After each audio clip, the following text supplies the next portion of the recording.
You've probably heard of superfoods, one food that is a powerhouse of nutrients. But are there foods that we can pair together that could positively impact the nutrients being delivered to the body? This is a Healthier Michigan podcast, episode 157. Coming up, we discuss ways we can pair foods to increase nutrient absorption. Welcome to a Healthier Michigan podcast. It's a podcast dedicated to navigating how we can improve our health and well-being through small, healthy habits that we can start implementing right now. I'm your host, Chuck Gatica, and every other week, we'll sit down with a certified expert to discuss topics that cover nutrition, fitness, and a lot more. And on this episode, we're diving into how food pairing with the right kind of foods can impact our health. With us today and back on the show is Shanti Appello, who's a registered dietitian, and she's an experimenter and an adventurer in the kitchen, and so she knows so much. She's forgotten more about this kind of stuff than we know. Good to see you again. Good to see you, Chuck. Yeah, thanks. You know, I was thinking about this, and throughout history, we've seen, to be fair, some of them are cartoon characters, but they always seem to have gravitated toward one like superfood. Popeye had his spinach, Bugs Bunny had carrots, Winnie the Pooh had honey. All of those actually sound really good for you, and they are. But while we're focusing on superfoods to help boost certain aspects of our health, in moderation, of course, is it possible that we could pair certain foods? I've heard this a lot with different kinds of vitamins and things, but can we pair different foods together to actually help with the absorption of nutrients? Yeah, there are a few food combinations that where certain nutrients in certain foods help boost each other or help the absorption of each other. And a few of them are also mysteries to us. We see that certain foods have nutrients that work together, but we don't know exactly what those are. But that's really where food first is the theory here. We want to focus more on consuming an overall plethora of nutrients from food versus supplements. Yeah. And when that happens, you say some are a mystery. What do you mean? We're not quite sure why certain combos actually boost certain things in our body? Is that what you mean? Right. So there are certain ones that we can go over that we absolutely know Yeah. are good food pairings, but there are certain ones that are a mystery. And the reason we see that is because we may see certain foods working together in synergy, in absorption, in foods, but then when we look at them in the supplement form, they don't do the same thing. So what's happening in the body that allows these pairings of, maybe they are superfoods individually, but when they come together, they enhance nutrient absorption? What's actually going on? Yeah, so it isn't so much what's happening in our body as much as it's the nutrients in the foods working together. And it could be a little bit of how things work in the body as well. So for example, when we're consuming foods, it's getting broken down, and in our intestines, a lot of that nutrients are getting absorbed, and they do so through different transporters going into the cell. So for example, calcium is going to be moving into the cell through a certain transporter. Well, that same transporter could be used for a different nutrient like iron, so they could compete in that way. So there are different ways that our body functions that these nutrients make it into the cell. And in the same way, there are some that help the absorption. And I can give you a few examples. Yeah, that would be good. What are those kinds of combos? Yeah, so I think one that's pretty common that a lot of people have seen is iron and vitamin C. But I want to dig into this one a little bit more because it's really just non-heme iron. And when I say that, it's because there are two different types of iron. There's heme iron, which comes from animal sources. You think your chicken, beef, liver, things like that. And then there's non-heme iron. These are going to come from vegetables. You see them in things like beans, dark leafy greens, fortified breakfast cereals, things like that. So the vitamin C is going to help boost the absorption of that iron. So consuming those together is going to be a really good idea. So an example would be something like having a spinach salad with strawberries, black bean burger maybe with some bell peppers and tomatoes layered on there. Those are going to be great combos because it's going to help the absorption there of iron. That's really interesting. So that kind of comes back to things we've discussed before, and you kind of said that in a way to start. This idea of a well-balanced diet has some sound reasoning, even when it comes to helping certain things get absorbed the best way possible. It just makes perfect sense, as simple as it sounds. Yeah, there are some that are so extreme in the way that they help other nutrients absorb, and one of those is going to be turmeric and black pepper. So turmeric has this active component called curcumin, and then we have this active component in black pepper Hmm. that's called piperine. And when they're combined together, that piperine increases the bioavailability of that curcumin by 2,000%. Wow. So if you're someone who's into, Right. getting that turmeric for its anti-inflammatory benefits, antioxidants, maybe you're someone who has somewhat of a juice to start out your day with some turmeric in it, add some black pepper. Or if you're a curry lover and you use turmeric in your curry powders or curry blends, then add lots of black pepper. It'll help absorb. Well, now that to me sounds like maybe it's just too easy for my brain, but I don't know that I can see pounding down a morning shake Just a little crack. with black pepper and turmeric. I can see it more in maybe an entree or, like you're saying, something that I can mix into a sauce or something. That makes perfect sense to me. Yeah, maybe not your sweet morning juice. Right, right. But to be fair, there are people who are just putting in all the things that they think they want to have, and then that's it. They down it and got to go. So God love them. It's just that for me, I'm thinking I don't know if that flavor combo really appeals to me. I've tried the turmeric black pepper in like a coffee drink, Yeah. and That doesn't sound good to me either. But something you may be into would maybe be a little bit of green tea with citrus juice. okay, So adding a little bit of lemon juice can increase the bioavailability of those antioxidants in your green tea. yeah, That yeah. one we can get on board with. So, what else would there be? Are there other combinations that you can share with us that we should look forward to? Yeah, I think one that's really fun. It's not necessarily one where two foods are working together, but just having tomatoes that are cooked or canned actually increases the bioavailability of lycopene, which is that antioxidant that we Hmm. see found in tomatoes because of their bright red color. So the canning process in and of itself increases that bioavailability and cooking it in general. Isn't that funny? Because you're well, now it's a misconception. I would say my preconceived notion would be that cooking a tomato would drain goodness out of it, and you're saying quite the opposite. And it makes perfect sense. That's why pizza must be good for me. It just makes sense now. Yeah, it's all good for pizza. But well, I think something important too to recognize and to what you're saying is that nutrients can certainly be destroyed during the Hmm. cooking process, Yeah. especially water soluble vitamins. For example, tomatoes have vitamin C, so if you're cooking them for a long time at a high temperature, they can certainly lose some of their vitamin C. So it's a little hit or miss. Yeah. Anything else? Any other combinations that seem to make sense for us to have? Yeah, I think we can kind of steer this conversation maybe a little bit to our most common um, nutrient deficiencies that we see in our Okay. culture. I know we touched on iron a little bit and how consuming vitamin C with those non heme or those vegetable sources of iron can be a good idea. But there's a few other ones that we can take into consideration. Vitamin D is a pretty common nutrient deficiency. And so, something unique about fat soluble vitamins like vitamins A, D, E, and K is that we need fat in order to absorb them. And so vitamin D supplements are quite common. Some physicians are going to prescribe them to patients who are deficient in vitamin D. And so research does show that consuming some kind of fat with our vitamin D can help the absorption. But that doesn't mean that if you take your vitamin D supplement and you don't have any fat with it, that you're not going to absorb anything. You certainly will still absorb Yeah. something, but that will be enhanced when you consume them together. Well, and in Michigan, coming out of the clouds of the winter, I think that vitamin D deficiency in the Great Lakes is a huge deal, right? Not just in Michigan, but all the states around that get the clouds that don't seem to leave because you're not getting the vitamin D from the sunshine. So that supplementation makes perfect sense. But again, back to balance, I guess, Shanti. If right after you're taking your vitamins or vice versa, you start your breakfast, if you started with a little yogurt, you had a little fat in there, even if it's 000, you may get a little fat one way or another.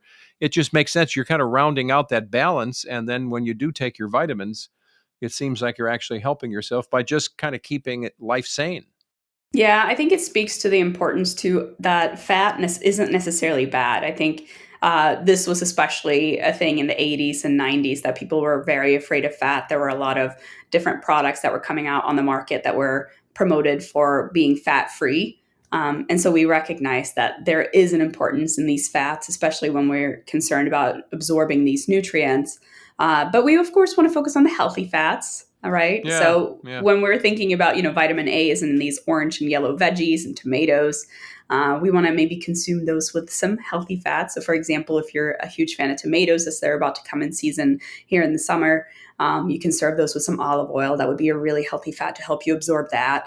And vitamin E is in a lot of nuts and seeds. So those naturally are going to have healthy fats built into them. Yeah. And then same with, fatty fish, such a great source of Right. vitamin D. Also got that healthy fat packed into them with those omega-3s. So in a way, we've kind of got those built in. Well, and it's interesting you mentioned fish because as you're speaking, I'm thinking, well, maybe I should change up a little bit because I do take a vitamin D supplement. But I just thought, well, maybe I should take it later in the day when I'm more apt to have.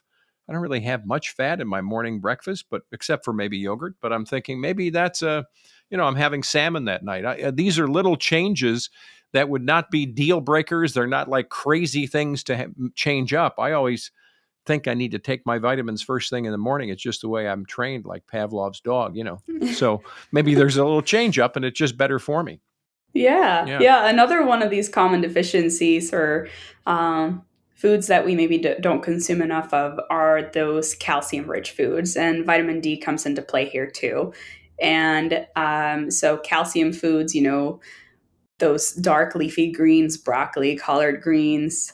They're also in oranges. Of course, we know that our dairy foods have it. Yeah. Those are going to be more, or the absorption of it is going to be more enhanced when you consume it with vitamin D. So, we've got a great recipe on a healthiermichigan.org for this maple glazed salmon with crispy broccoli, a little brown Oh, rice. It's a great recipe, a little plug there, that but sounds great. we've got those things working together. We've got the calcium from the broccoli, the fat, and the vitamin D from the salmon. So it's a great combo. And again, when it comes to that sounds like something that would be right up my alley, that whole recipe. But it does sound like a very slight change for some of us. Instead of using iceberg lettuce, switching to more of a spinach-based salad. It's not a stretch. Obviously, you can blend them, but these little hacks would be really easy ways to introduce or enhance your health. So that's good to know. Yeah. And then that same conversation about calcium, too. There's some research that shows that consuming iron and calcium together isn't the best idea. They can compete for those same transporters. There's kind of this statistically significant effect in the short term of iron absorption when you consume calcium together. But in the grand scheme of things, it's not really a huge deal. It Yeah. doesn't really affect your iron stores that much, but it's something to pay attention to. But something that you should pay attention to, especially if you're someone who takes a lot of antacids, is that you want to space out your iron supplement with antacid at least by 2 hours because those can compete with the acidic environment in the stomach. Oh, interesting. Yeah. And can iron give you trouble, or you're not saying that? You're just saying that when it's the channels, the absorption would be affected. Yeah. So because of the pH change, the Okay. antacids are going to increase the pH in your stomach. And so that may lead to the iron not being absorbed as well. Oh, gotcha. Yeah. So are there misconceptions? Do you find that people actually have some idea that's wrong about food pairings and their health benefits? Yeah, I would say the biggest one is probably the more supplements, the better. That's not always the case. Yeah. I think, we all want a quick solution to our problems. And if that means taking a vitamin to kind of satisfy all of our needs, that sounds great, right? But an example I want to give here is beta carotene in the supplement form. So, we talked a little bit about how certain foods work in synergy with each other, but we don't know exactly what it is. So, with beta carotene, when we consume it in foods, it's then converted to vitamin A, and it can, help support healthy vision and things like that. And it can actually be preventive of certain types of cancers because it's also an antioxidant. But when we overconsume it in the supplement form, it can actually increase our risk for certain cancers in previous smokers. So more is not necessarily always better, and supplements aren't always better. But I think that's something so important to highlight. I recall talking about this idea that I want to bring up for just a minute in previous episodes somewhere. I don't know if it was with you, but this idea that we see this disclaimer often that we should talk to our doctor about supplements. And Yeah. for me, I've heard it, I've read it, and I think, well, that's the goofiest thing. Why would I need to talk to my doctor about my vitamins? And you bring up this really interesting thing about vitamin A. And what if you are a smoker, were a smoker recently, cancers, would never think in a million years that a vitamin could actually enhance a problem. But there's the perfect reason to go to your doc and say, I'm thinking of changing up my routine, or I want to Yeah. add this. What do you think? I mean, what a great bit of advice, but I've never really thought much about it. Yeah, and I think it also speaks to the importance of talking to someone who is going to have more information about what supplements Yeah. are going to work for you, and also the importance of looking at what brands of supplements you're selecting, because they're not regulated by the FDA, and sometimes what is listed on the label is not actually what's in the product. So I recommend looking at things that have been or have a second source of kind of regulation, whether they're USP verified or something like that. You can take a look at their website, Okay. USP, and see if they have that second kind of layer of verification to make sure what's in it is actually what you're going to get in the pill. Yeah. Were there any combinations of foods that we blew past? Anything that was on your list that we didn't touch on?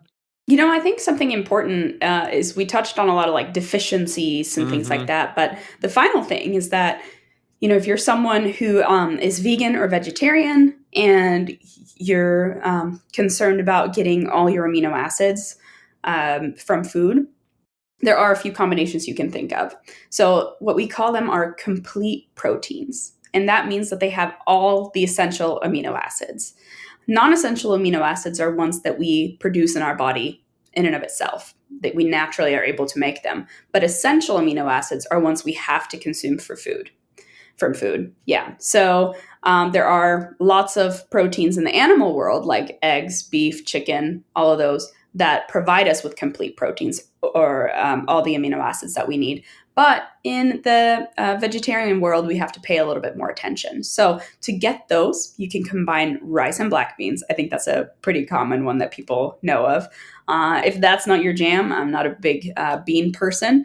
So hummus and whole wheat crackers, hummus. Yeah. Oh, it does have chickpeas, but to me, it's different. It tastes a little different. Quinoa and corn is a good combination too. So if you're into bowls, a little bowl with some nice dressing and veggies, making sure there's some quinoa and corn there. And then finally, for our peanut butter and jelly fans, whole wheat bread and peanut butter is a good combo too, or really any kind of nut butter. Yeah. And this idea of what you just mentioned, a lot of this stuff people are getting on the go a lot now, whether you're getting a wrap, from your favorite place with black beans, rice, and chicken, there's a combo. Whether you're getting a bowl. There are ways to do this to fit into your busy lifestyle, if that's what you're doing, that you can get this stuff on the go. It's not like you can't find these combos. Yeah, exactly. No, I think it's easy. Little tweaks. Put some black pepper on your curry and sprinkle some lemon juice on your spinach and you're good to go. Yeah. So finally, how often should we utilize these food pairings? Is this like an everyday thing we should be thinking about? Maybe just a touch more? I think if you're deficient in something, it's certainly something to pay attention to daily. And of course, working with your doctor. But for other people, I'd say it's more about just including as many foods as you can. You don't have to think too much of it, but there are certainly ones, of course, that increase their bioavailability. And I would say the black pepper and turmeric is an excellent example because of those that huge difference, that 2,000%. Oh, I think the stewed tomato thing is a hit for me. Trying to think of canned. I just don't ever think of eating. We get pasta sauce and we make stuff from scratch. But yeah, this is a good one because I love tomatoes, so that's great. And you're right, season is not too far off, so that's wonderful. Awesome. Any other last takeaway for us as we wrap up? Just, as you're making changes in your diet, if you're considering supplements, I mentioned something about antacid and iron. Just make sure you're involving your doctor in all of these. There are, of course, food and food interactions, but there are also food and drug interactions that are so important that they're more able to have that discussion with you. Well, it's good stuff. And I'm not quite sure that all these cartoonists or Disney or all these people sat down and thought about the idea that spinach was Definitely going to not make Popeye. right, was going to make Popeye strong, or Bugs Bunny with carrots was going to make him see better. But somehow there must have been some little bit of truth in this idea, because even back in the 40s or 50s or whenever this started, Bugs was probably even sooner than that. There must be some reason, a thread of why they decided to attach that and not say, hey, Bugs Bunny loves chewing gum or something, So it's pretty funny to think about. Well, it's good to see you, Shanti. Thanks so much. Thanks, Chuck. Yeah, you're welcome. And thank you for listening to A Healthier Michigan podcast. It's brought to you by Blue Cross Blue Shield of Michigan. If you like the show, you want to know more, you can check us out at our newly refreshed website, ahealthiermichigan.org/podcast. You can find recipes there, like Shanti was talking about, with that maple flavored salmon. Oh, and the crispy spinach. That sounds awesome. You can leave us reviews or ratings on Apple Podcast or Spotify. We also have a YouTube channel. You can get to us and follow us on Facebook, Instagram, or Twitter. And you can get new episodes, all the old episodes on your smartphone or tablet. So be sure to subscribe to us on Apple Podcast, Spotify, or your favorite podcast app. I'm Chuck Gatica. Be well.